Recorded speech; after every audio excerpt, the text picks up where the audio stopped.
Bonjour, chers amis, sabah al-khair. Bonjour, bonjour.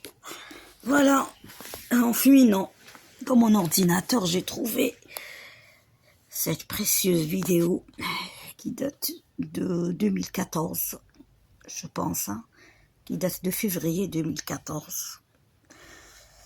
C'était à l'école préparatoire d'économie et gestion. À l'époque, j'avais des étudiants pardon, de la première année. Je me rappelle très bien de cette séance. On avait fait...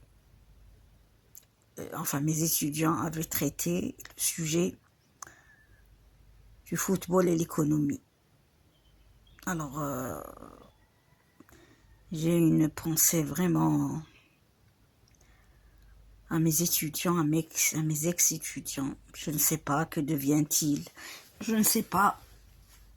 Est-ce que leur vie a changé ou pas? À l'époque, ils avaient 20 ans. Ils étaient tout jeunes. Hein, c'est la jeunesse. Je me rappelle, c'était des étudiants excellents. Hein. J'avais pas besoin de crier ni de m'énerver pour...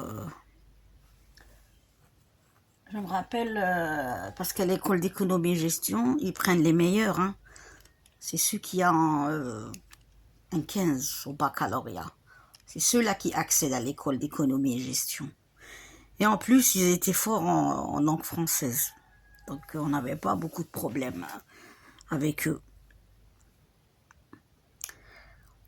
Je ne sais pas si s'ils verront cette vidéo, s'ils vont se souvenir de cette séance.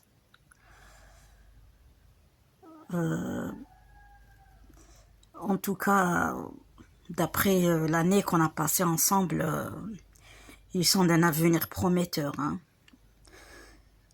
On avait des TD, on faisait des exposés, puis on avait des séances de un peu de grammaire, un peu de conjugaison, c'était la mise à niveau. Il fallait les aider pour maîtriser la langue française. Donc voilà, c'était, je pense, février 2014. Vous savez, moi j'ai toujours été contractuelle, hein. J'ai enseigné 15 ans. Ça veut dire qu'on était sous-payé. Hein. On avait une fois par an notre rémunération. C'était à la fin de l'année. Mais je vous assure que quand vous voyez le fruit de votre travail, le fruit des efforts que vous faites avec des étudiants, vous oubliez l'argent. Moi, je me rappelle, je galérais dans les transports. Des fois, je montais avec les étudiants. Des fois, c'est eux, par exemple, qui me déposaient quand ils me voyaient dans les arrêts de bus. Mais le fait qu'ils demandent après moi, qu'ils disent « Oustada, madame, Oshraki », alors, vous savez que vous oubliez tout, vos privations, vos souffrances, la non-reconnaissance, ça veut dire de la vie, hein, la vie qui fait pas cadeau.